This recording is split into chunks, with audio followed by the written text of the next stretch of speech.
Hi guys, thank you so much for joining me for this Earth class. So we're going to be working with the element of Earth today, so we're going to be focusing plenty on grounding, stillness and heaviness as we work through poses that challenge our balance and we work with our foundations on strengthening. We're also going to be focusing a lot on breathing deeper and maintaining that slower connection to the awareness inwards. We will be finishing the practice with Brahmari pranayama or humming bee breath, which is my favourite pranayama, and I recommend you stay for that. If you're not feeling like doing the practice, then maybe just take the pranayama. It's a beautiful way of winding down, especially before bed or before your shavasana. It's a lovely thing to do. Make sure that you have any props that you may want for this. I'm going to be using a couple of blocks and a strap. If you don't have those, then books or cushions will do well as well, or a belt to replace the strap is going to be lovely too.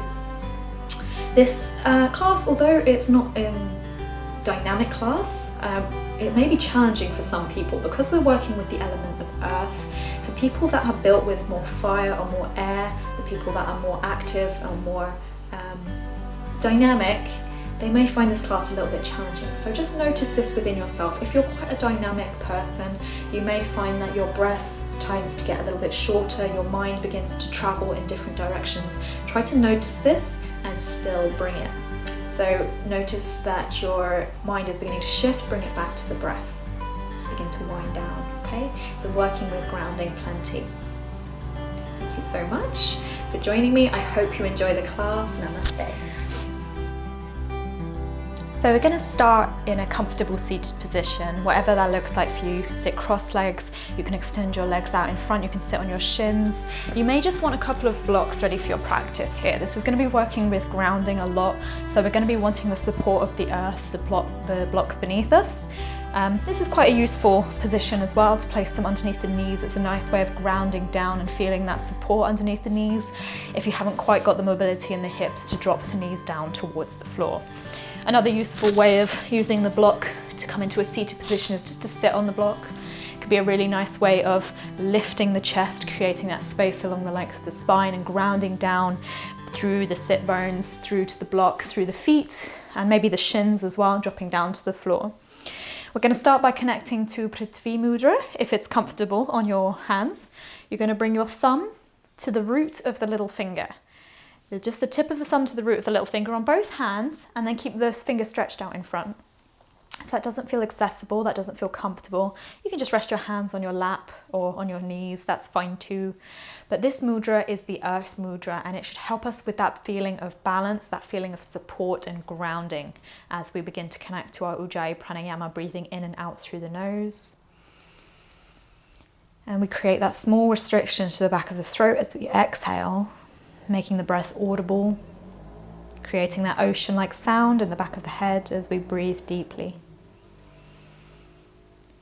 And use this opportunity to really connect with how you're feeling, how you're grounding into your support right now. So notice each point of connection your body has with either the props or the floor, and begin to feel yourself rooting down through each of these points of connection,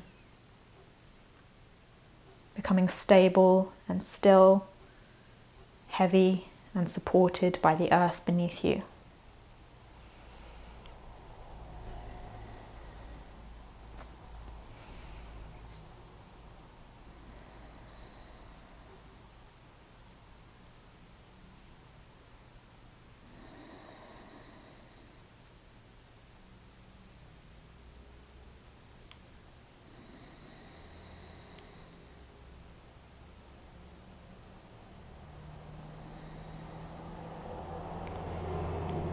Take another deep breath in through the nose. Hold it at the top. Exhale, let it go through the mouth. And very gently blink the eyes open. Bring the palms together at the heart center. Namaste. Okay, so carrying on with this feeling of grounding, of heaviness, we're not going to be bringing in too much elements of fire, of fluidity, water either. So we're going to be focusing on being very still, very heavy. That being said, I'm going to include a small spinal warm-up, but there's going to be very minimal movements between the postures. I'm not going to be including any sun salutations, any vinyasas. So if you feel in your body that you maybe need to include these movements, if you're feeling tighter and you wanted to warm up the body a little bit more, then feel free to include your own sun salutations. I always say they're a really wonderful way of warming up the body, but we're going to try and maintain that feeling of groundedness today. So you can stay exactly where you're sitting. If you had your legs crossed, it may feel nice to change the cross of the legs. You can stay seated on your block as well if you're sitting on a block. That can feel like a nice way of opening up. You're going to bring your right hand to the outside of the right hip as we inhale. Extend up through the left fingertips as we exhale. Side bend over to the right. And just use this as a little opportunity to notice how you're feeling. I recommend in any of the postures where you feel balanced, it's also a lovely idea to begin to close your eyes in this practice. It's a really good way of tuning into your inner awareness, bringing the awareness away from the external world. And what we're really trying to do is maintain that heavy feeling and grounding. And closing the eyes can really help you maintain that feeling. Inhale, extend up. Exhale, left hand down. Inhale, right hand up. Exhale, side bend over to the left. And again, if your eyes are closed, begin to notice each point of connection your body has as we just move up through this warm up. Maybe the left fingertips, maybe the left forearm, the left elbow potentially, grounding down the sit bones, nice and rooted. Inhale, extend up. Exhale, right hand to the outside of the right hip, left hand towards the right knee. As we inhale, we create that space, we lift. As we exhale, we twist.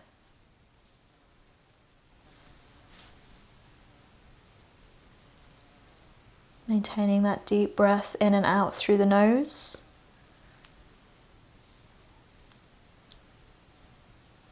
Feeling the earth support you.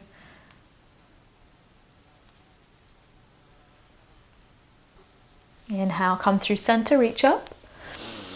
Exhale, left hand to the outside of the left hip, right hand towards the left knee. Inhale to create that space. Exhale to twist.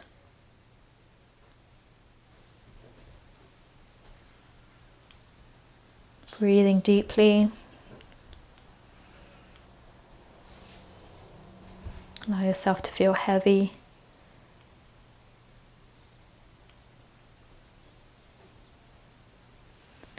Maintaining that lift in the chest as we root down through the points of connection with the earth. So the palm of the left hand, the sit bones, grounding as we lift up through the chest and the crown of the head. Visualize yourself as a tree, your roots digging deep into the earth and then expanding up strongly towards the sun. Inhale, come through center, reach up. Exhale to release down. We'll come into a tabletop. So just come into our little cat-cow. I know I said not too much dynamic movement, but just to warm up the spine, it's important to make sure we have that mobility there. Wrists underneath your elbows, underneath your shoulders, knees underneath your hips, feet flat out behind you. As we inhale, the crown of the head comes up. Bring the chest forward, the belly down, the tailbone comes up. Take this movement as slowly as you can. As we exhale, round the tailbone, lift and separate the shoulder blades as the crown of the head releases down. Taking two more, really as best you can, elongating the inhales and the exhales.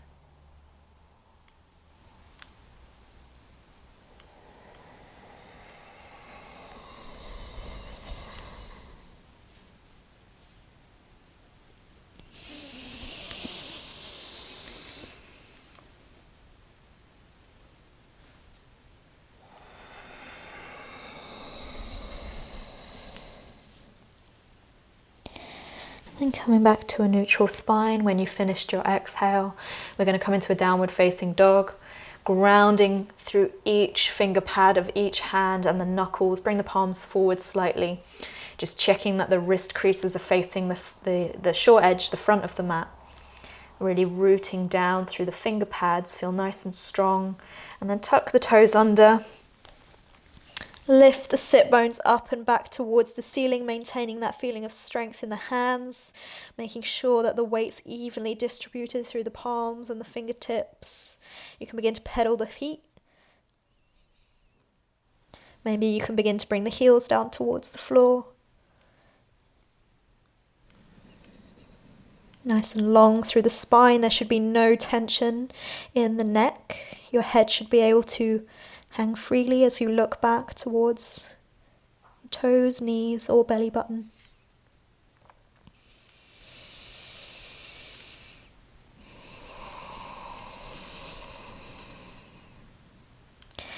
If at any point it feels too energizing to be in downward facing dog, you can always drop to the shins, come into a child's pose or a tabletop instead.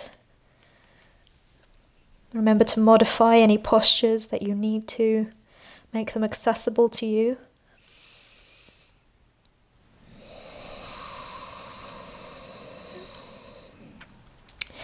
Then just inhale, look forward in as many steps as you need. We're going to walk forward to our ragdoll, keeping the knees bent.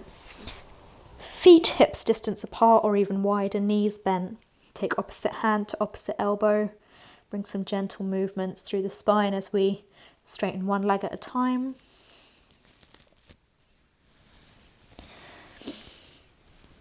Grounding through the feet, feel rooted down.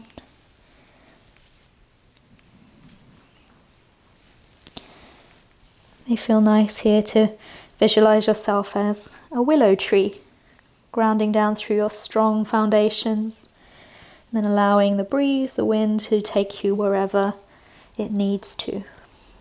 Listening to your body, listening to the sensations without attaching any stories, any judgments to them.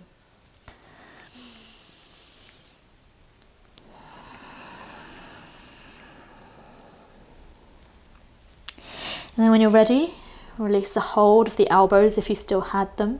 Staying rooted through the feet, keep those bent knees nice and strong through the quadriceps.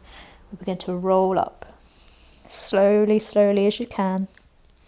Stacking one vertebrae at a time over your hips until your chin comes parallel with the floor.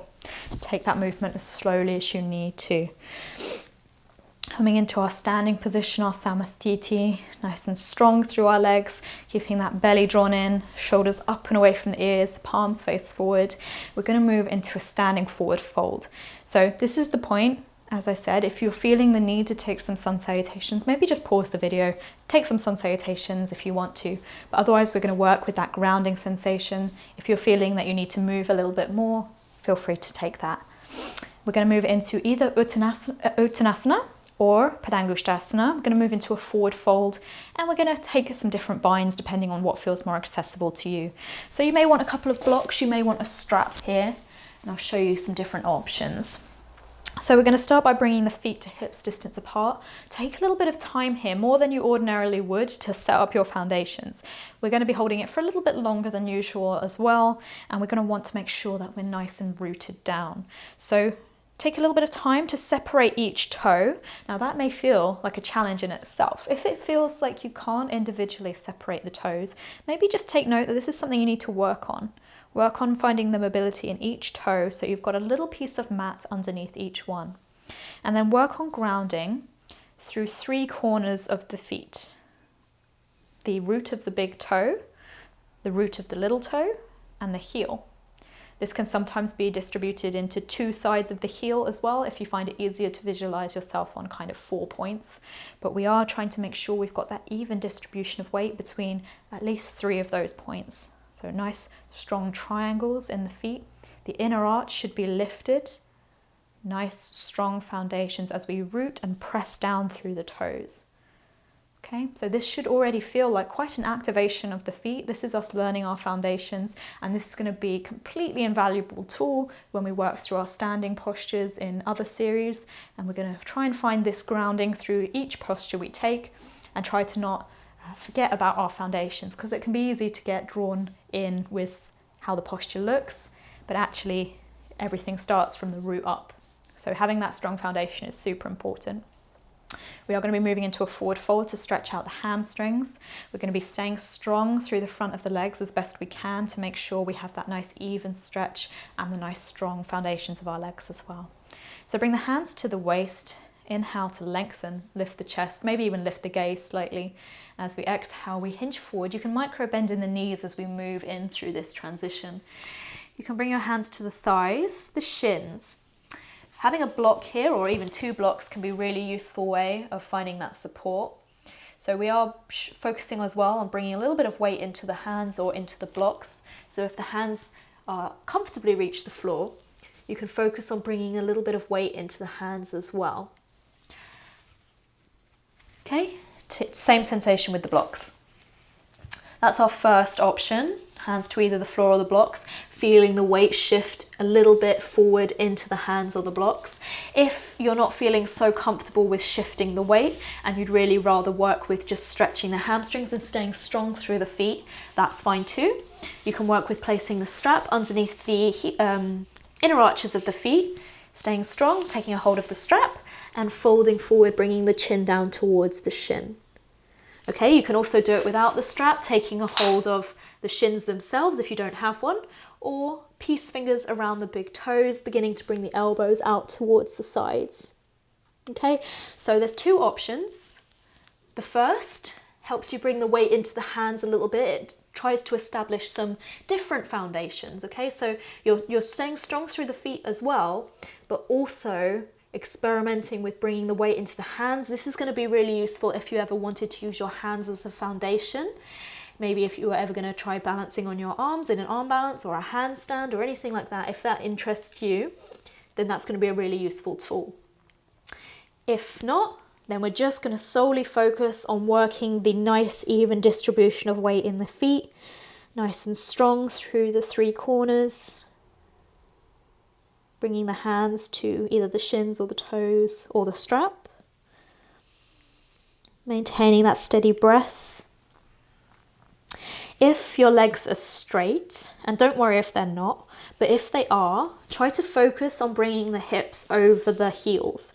So we have a tendency, you may notice it if you're beginning to shift the weight back, that the weight is in the heels of the feet. And what we want is that nice even distribution of weight. So bringing the weight forward, you should feel that triangle of strength building through the feet. And then as you inhale, wherever we are, we look up, we come into that halfway lift. Exhale here. Inhale, bring the hands to the waist. Slowly as you need to, you can roll up if it feels better, come all the way back up to standing and just shake out the legs a little bit. We've had that quite intense hamstring stretch as well, especially if the quadriceps were nice and active. We've had that nice deep stretch along the back of the legs. So just shake them out. Working more with foundations, we're now going to come into Vrikshasana, tree pose. So we're going to start by grounding through the left leg. So just as we did set up for our standing forward fold, now set up your left leg as if you were doing the same thing. So nice even distribution through the toes, balancing through those 3 or 4 corners, depending on how you wanted to look at it. The inner arch should hopefully be nice and lifted. If you wanted to come to a wall to practice this posture, that's going to be fine, but try to make sure that you're still engaging that standing leg. This is still the roots of your tree. Try maybe hovering away from the wall and pressing back when you need to. This is a good way of establishing that strong foundation. Externally rotate the right leg to the right. So bringing the heel towards the ankle and the toes on the floor, this gives you that little bit of support as well. You can begin to ground down through the right toes, gives you that little bit extra comfort and balance as you work through this side, but make sure you stay supported, especially in the left standing leg. You can bring the sole of the foot towards the calf, pressing the calf into the sole of the foot as you press the sole of the foot in towards the calf. Maybe bring the sole of the foot towards the inner thigh. You can use your hand to help you get it there if you need to. Trying to bring the knee out towards the side as best you can, and finding that strong foundation pressing into the sole of the foot with the standing leg. Bring the arms into Anjali Mudra prayer. If you feel more balanced, you can bring your arms wide. If you wanted to work on your balance and you wanted to try something slightly harder, you can bring your arms up overhead, but be mindful, this also brings in fire to the body. You can probably feel it activating as you bring your arms up overhead, so we want to minimize that as best we can. If you can try it, try to not move to a point where you feel exhausted. Maintaining a steady focus on one point that doesn't move. That could be directly in front of you. If you wanted to make it a little bit easier on yourself, you can look down towards the floor. If you wanted to really challenge yourself, you can look up or even close your eyes. Staying strong through that standing leg, even as it begins to tire. And on your next breath in, bring the right knee to center first, if you can. Exhale to release. Try to release with control, with that slow movement. Make sure you don't just fall out of the pose. I mean, you can fall out of the pose, but trying to maintain that nice strong foundations and that gentle movement. Grounding now through the right foot. Take just as much time to set up this side as you did the first. We're externally rotating the left leg towards the left. Bring the heel towards the ankle, sole of the foot towards the calf, maybe sole of the foot towards the inner thigh. But make sure, wherever you are, you're pressing back with the equal energy you're giving in. So there's a tendency to kind of press the bent leg in towards the standing leg, and then that right hip's going to kind of push off to the side. So instead, try and stay strong as you can through that standing leg and press with even weight back into the foot. Okay, so whether that's on the calf or the thigh, that's fine. If you're here with the ankle on the heel and the toes on the floor, try to evenly press through the foot. Make sure you've got nice strong foundation and keep that leg active. Okay, these are the roots of your tree. You want to stay nice and strong through the standing leg wherever it is. Finding your gaze point. Try to avoid it shifting. And remember, you can challenge your balance or work in a place where you feel more comfortable looking down. If you wanted to bring your arms up overhead, you can, but try to avoid bringing in too much of that fire, Agni.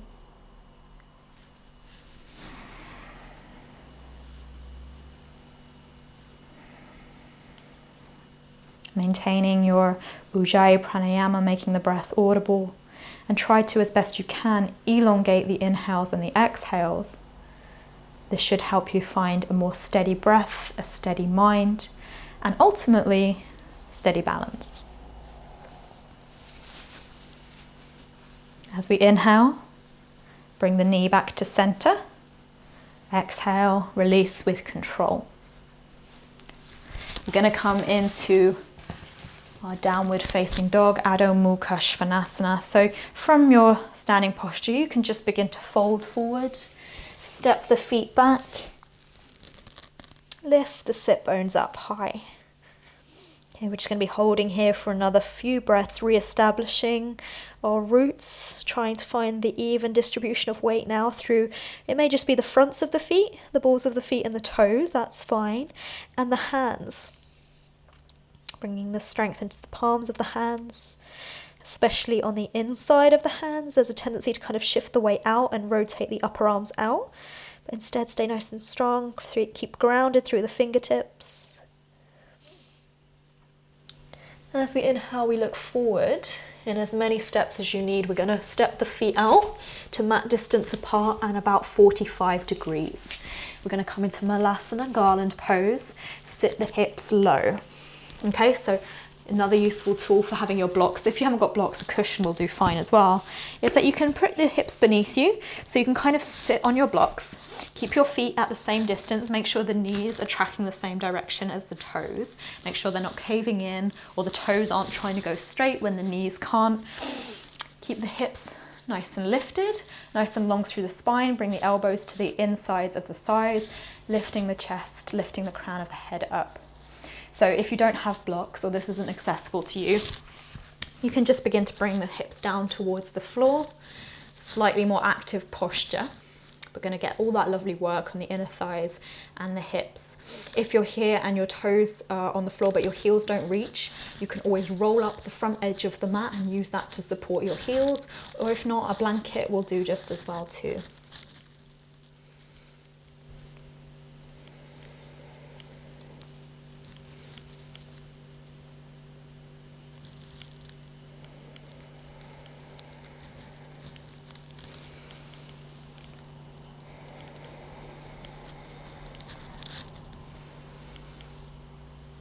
Feel grounded through the feet. Feel grounded as well through the palms of the hands. So I know they're technically in contact with each other, but try to use that same foundational force by pressing into each palm of the hand with the other. So you feel that nice, strong, rooted foundation. And then from there, we're gently pressing the knees open with the elbows, gently, but still making that point of contact. So become aware of that point of contact. If your sit bones are on the block or the floor as well, notice the contact you've got there. Notice each point you're connected with yourself or the foundations. Take one more deep full breath in. Exhale, let it go. We're going to come back to our downward facing dog or a tabletop just to prepare for our Ekapada Kapotasana, one-legged king pigeon. So if you're in a downward dog or a tabletop, we're going to bring our right foot towards the right wrist to start with. And then from here, you're going to heel toe the right foot over towards the left wrist. And then you're going to bring the right knee down. So it's fine if that if the right foot comes back towards the left hip joint, that's fine. We're going to begin to extend that left leg back behind us, bring the knee down, top of the foot comes flat. So for some of you who are super flexible, maybe this right sit bone just comfortably rests down on the mat. For me, it doesn't. So I'm going to place a block underneath that sit bone for support so I can get nice and grounded through my hips while still maintaining that opening of the hip joint. You're more than welcome to stay here, planting through the palms of the hands, lifting up. If you wanted to move into a slightly more passive variation, you can gently come forward.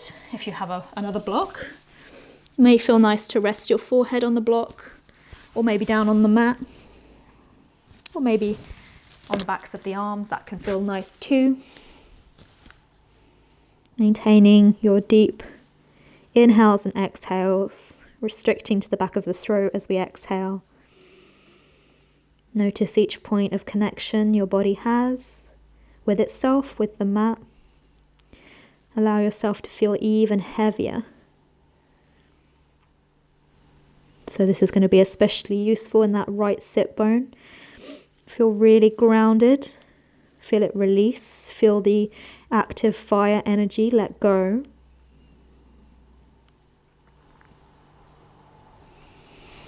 Find stillness in the muscles that have activated.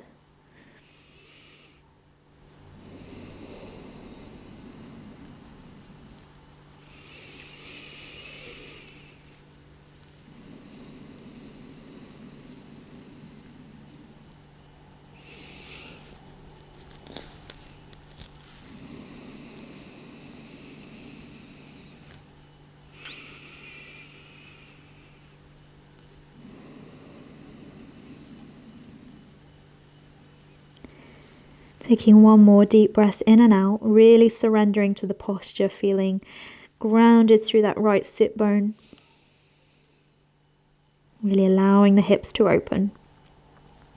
And then as we inhale, pressing up through the hands, find that length, release the block from underneath the right sit bone. And then very gently, we're either going to move back to our tabletop or our downward facing dog. And just take any movements that feel nice in that right leg. Really stretch it out. Take anything you need to before we come onto the left side. So looking forward, bring the left foot towards the left wrist. And then very gently heel toe it over towards the right wrist, bringing that left shin down towards the floor. So that foot may stay where it is. It may come back down more towards the right hip, that's fine. Begin to walk that right foot back and begin to lower the right hip down towards the floor.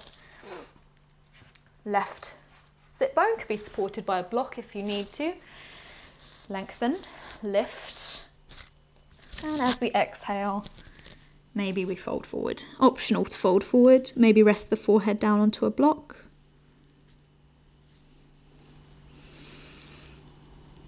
And it's normal to find that you feel different on one side, so notice if you're feeling more sensation on this side and to modify as needed. If there's any pain in that left knee, you can always come into a different variation, a reclined pigeon, or any other hip opening variation that feels nice to you. Feel heavy, grounded.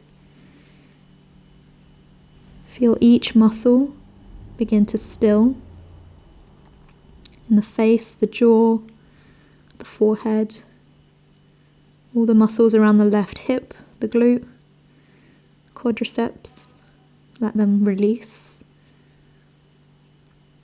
Feel stable as the earth supports you.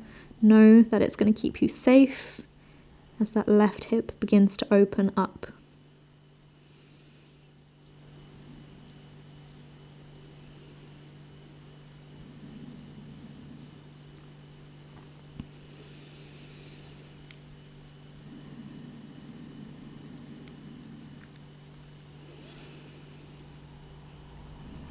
Take one more deep full breath.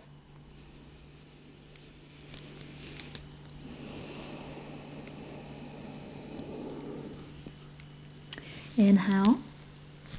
Gently press up. Release the block from underneath the left sit bone and press back to your downward facing dog or your tabletop. And then from here, we're going to come down into Balasana, child's pose.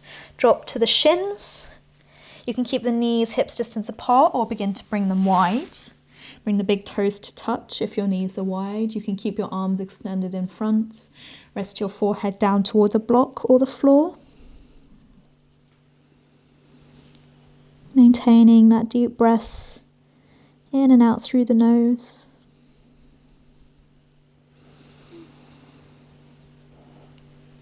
Feeling stable, strong, and safe in your child's pose.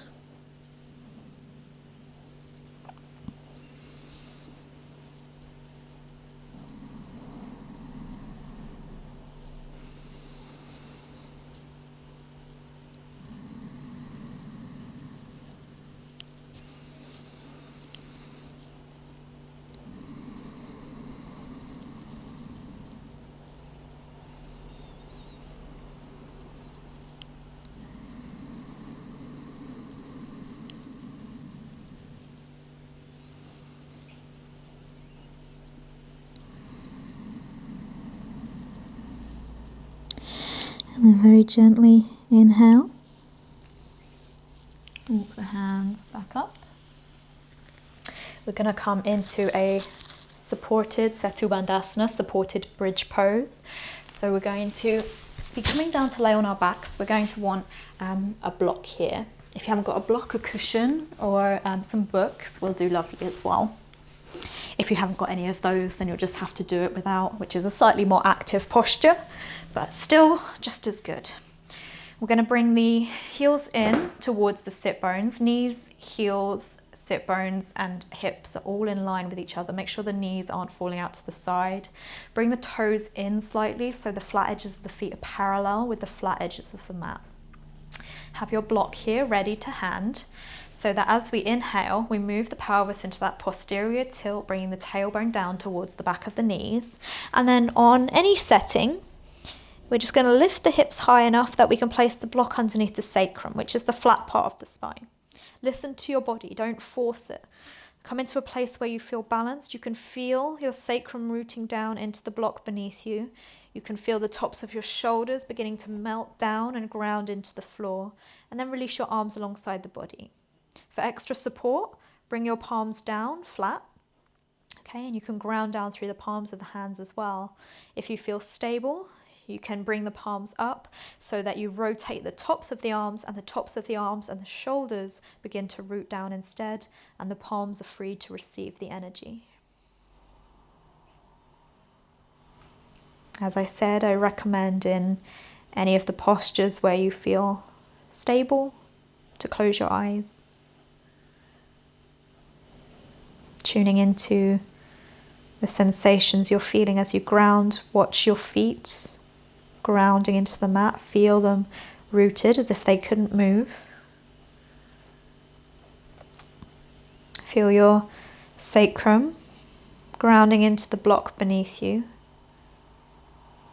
Feel it stilling. Feel all those muscles begin to still as you become heavy. Tops of the arms or the palms of the hands and the shoulders begin to root down into the floor. And then the back of the head begins to root down lightly, lengthening through the neck.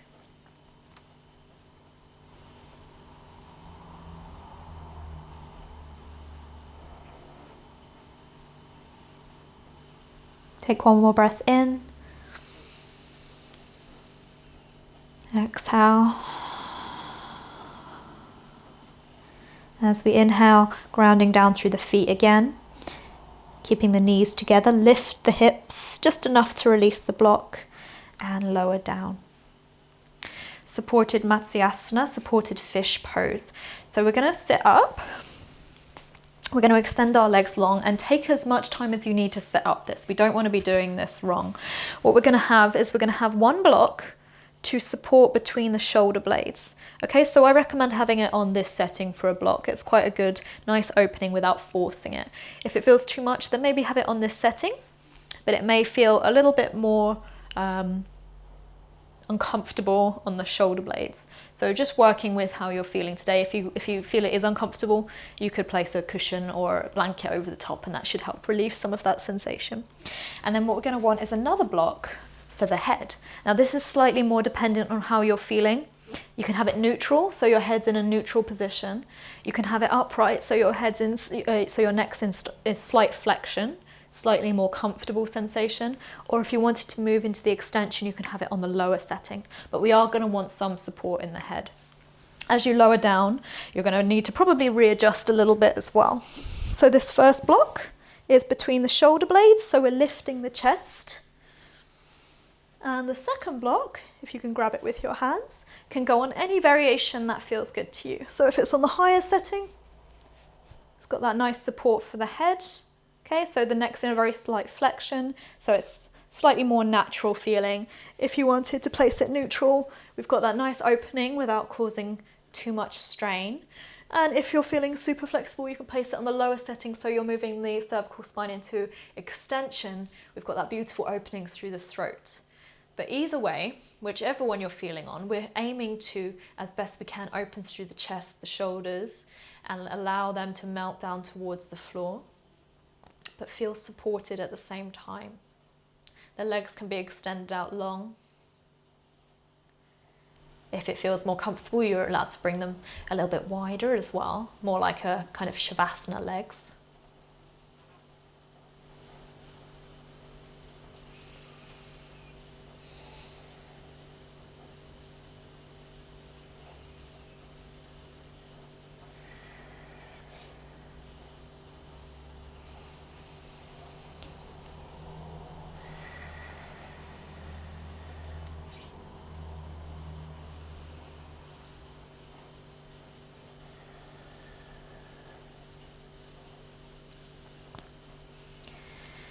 And take one more deep, expansive breath in and out. And then as you come up, make sure you do it mindfully, very gently. So I find the best way is to bring the legs together, so they're kind of a foundation as well. Bring the elbows into the mat, ground down. Lift the head up, and then slowly walk one hand back at a time to lift up to a seat. And then you can remove the blocks when you're back at seated.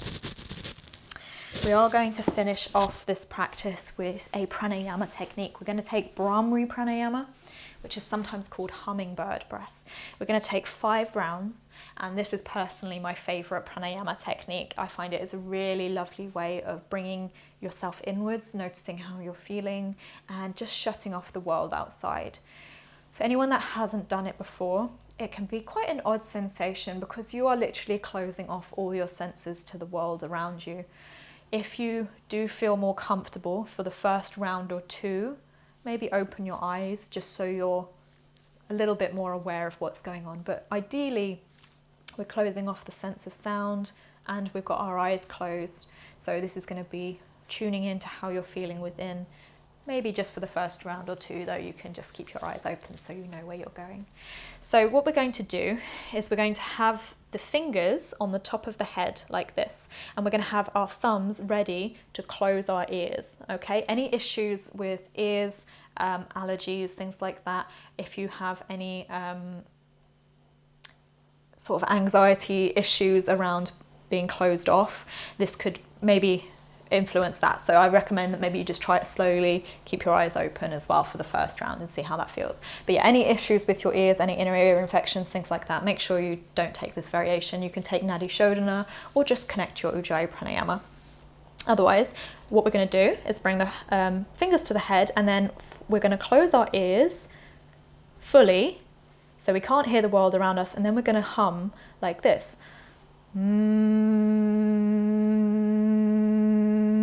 For 5 breaths, 5 deep breaths, okay?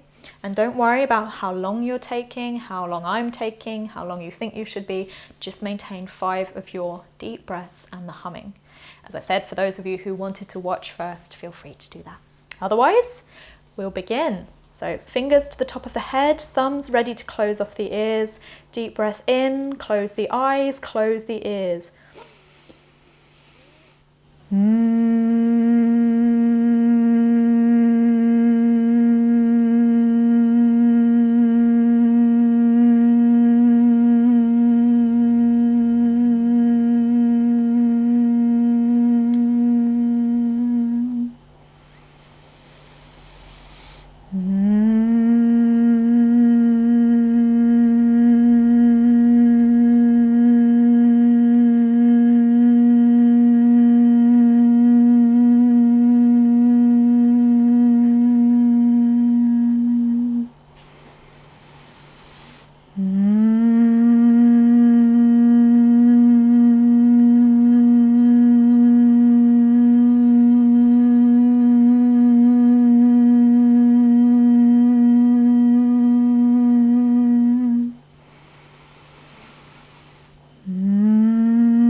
When you've completed your 5 breaths,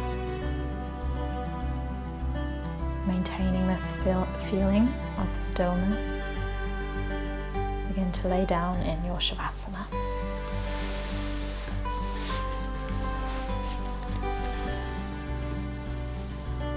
Extending your legs long, bringing them wide, bring the arms alongside the body, palms up, close the eyes.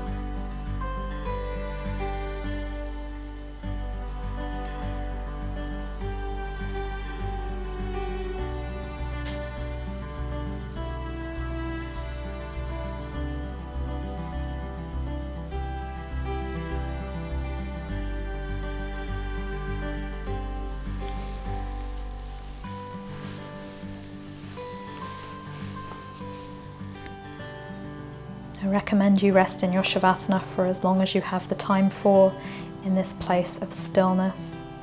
Thank you so much for practicing with me today. As you go forward, I wish you peace in your thoughts, peace in your words, peace in your heart. Namaste.